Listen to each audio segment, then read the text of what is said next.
हाय सबको जय मसीह की और प्रभु यीशु क्रिस्त के नाम से आप सबका स्वागत है। और इस समय मैं एक बहुत ही दिल से दिल तक बात में आपसे कुछ बात करना चाहता हूँ। आज मैं आपसे बात करना चाहता हूँ और मैं जो सीख रहा हूँ इन दिनों में अपने व्यक्तिगत जीवन में वो बातें मैं आपसे शेयर करना चाहता हूँ। और वो ये है दैनिक एकांत समय, जो बहुत समय पहले मैंने सीखा था, मैंने पढ़ा था, और वो चीज़ आज फिर से मैं रिमाइंड कर रहा हूँ क्योंकि ये बहुत ही इम्पॉर्टेंट समय है जो प्रभु ने दिया है। यूं ही हम ना जाने दें, परंतु उन सारे बातों को हम सीखें, पढ़ें, जिसकी शिक्षा हमने ली है। आज मैं पढ़ रहा था दैनिक एकांत समय, और उसमें कई सारी बातें हैं जो एक चीज़ को दर्शाता है कि हमारा व्यक्तिगत जीवन का वो समय जब हम परमेश्वर के साथ बिताते हैं वो कैसा होना चाहिए। उसका एक छोटा सा परिचय मैं आपको देना चाहूँगा। परिचय यह है, यदि हमारा संबंध परमेश्वर के साथ विकसित करना है तो हमें उसके बारे में जानना या उसके साथ समय बिताना ज़रूरी है। मेरे प्रियो, ये बहुत ही सरल और आसान सा बात है ना। किसी के बारे में, किसी व्यक्ति के जीवन में के बारे में हमको जानना होता है तो हम उसके साथ समय बिताना शुरू करते हैं। परमेश्वर के बारे में जानना, उसकी इच्छाओं को समझना, उसके कार्यों को जानने के लिए साधारण सा काम है। सिर्फ क्या है, मुझे उसके साथ समय बिताना ज़रूरी है। और ये बहुत ही साधारण सा काम है, कोई बड़ा कठिन काम नहीं है। मैं चाहूँ तो परमेश्वर, या फिर मैं किसी और चीज़ के लिए, सपोज़ मेरे पास अगर कोई फ़ोन है या नया सेल फ़ोन मिलता है या नया लैपटॉप मिलता है, हमें उसके बारे में जानकारी नहीं होती है, लेकिन हमें उससे जानने के लिए, उसे समझने के लिए मुझे उसके साथ समय बिताना ज़रूरी होता है। वैसा ही परमेश्वर को जानने के लिए और उसके करीब पहुंचने के लिए हमें उसके साथ अपने संबंधों को स्ट्रॉन्ग और मजबूत बनाने के लिए हमें उसके साथ समय बिताना बहुत ही ज़रूरी काम है। और वो अभी बहुत आसानी से हो सकता है क्योंकि जब भी ये लॉकडाउन चल रहा है तो इन दिनों में हम इस काम को करने में और भी सक्षम हैं पूरे तरीके से। पहला जो बातें था वो ये था, इसमें 3 बातें मैं आपको आज बताऊंगा कि इसको किस तरीके से हम लोग आगे बढ़ा सकते हैं। परमेश्वर के बारे में जानना, ये पहली बात है।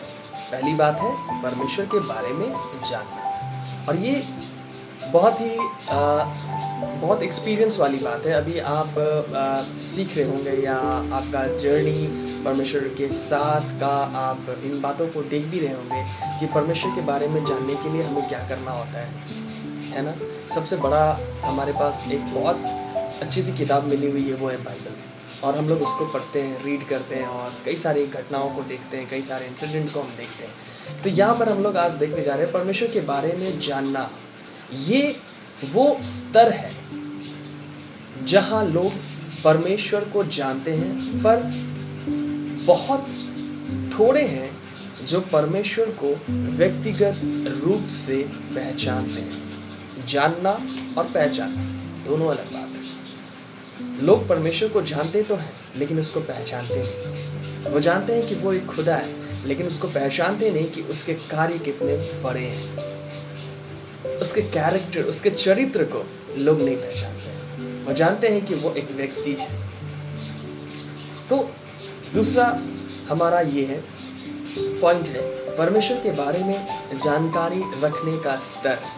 मैं बहुत जल्दी आपको बता रहा हूँ, परमेश्वर के बारे में जानकारी रखने का स्तर। कई बार हमारे पास बहुत अधूरी ज्ञान होती है।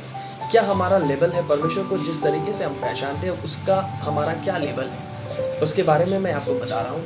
ये स्तर ज़्यादातर मसीहियों में पाया जाता है। परमेश्वर के बारे में जानकारी रखने का स्तर, इसके बारे में मैं आपसे बता रहा हूँ, मैं आपको शेयर कर रहा हूँ कि ये ज़्यादातर मसीहियों में पाया जाता है। परमेश्वर को जानने की इच्छा मसीहियों में पाया जाता है। उनके जीवन में परमेश्वर का कुछ अनुभव होता है ना। जैसे लोग कहते हैं कि मेरे पेट में दर्द था और मैं प्रार्थना किया, मैं चंगा हो गया। मेरे घुटने में बहुत दर्द थी, मैंने प्रार्थना किया, मैं चंगा हो गया। ये एक अनुभव है, ये एक अनुभव है। तो यहाँ लिखता है कि उनके जीवन में परमेश्वर का कुछ अनुभव होता है, लेकिन सच्चाई को वो नहीं जानते तथा जरूरत और विपत्ति के समय परमेश्वर को पुकारते हैं। जब उनके पास समस्याएं आती हैं, जब उनके पास एक बहुत बड़ा समस्या दिखने लगता है, जहाँ पर वो सोचते हैं कि अब मेरा क्या होगा, तो वो परमेश्वर को खोजना ढूंढना शुरू करते हैं, परमेश्वर को पुकारना शुरू करते हैं कि प्रभु तू सुन ले मेरी दुआ, प्रभु तू मेरी पुकार को सुन ले।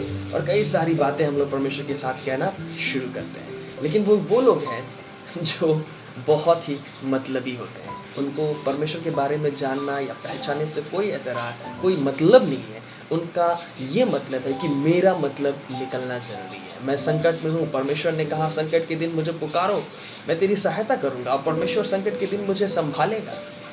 और इसलिए वो परमेश्वर को पुकारते हैं कि परमेश्वर मेरी सुन ले, है ना। तीसरी बात, परमेश्वर को घनिष्ठ रूप से जानना।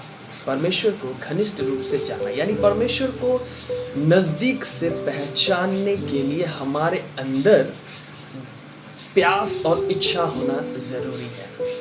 हमारा थर्ड पॉइंट था परमेश्वर को घनिष्ठ रूप से जानना।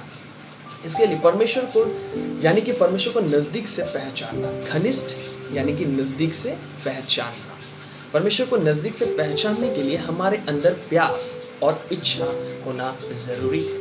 जैसा कि मैंने आपसे थोड़ी देर पहले कहा कि मोबाइल या लैपटॉप या किसी भी एग्जाम्पल को आप ले लो, कोई आपके घर में नई चीज़ है या फिर आपके पास बाइक आ गई, नई अच्छी बाइक, मैं बाइक का बहुत शौकीन हूँ, और बाइक आपके पास आ गई तो आप बाइक को पूरा अच्छे से एकदम देखोगे, इसका हेडलाइट किधर, इसका स्विच किधर है, कितने पेट्रोल टैंक, फ्यूल गेज कितना है, इसका डिक्की क्या है, कितने कैबिनेट्स दिए गए हैं, क्या स्पोक ऑयल है, क्या इंजन उसका प्रोड्यूस करता है, कितने पिकअप्स हैं, कई सारी बातें आप उसका जांच पड़ताल करना शुरू करोगे। तो उसी तरीके से हमारे अंदर इच्छा है, इसलिए मैं उस कार्य को कर रहा हूँ।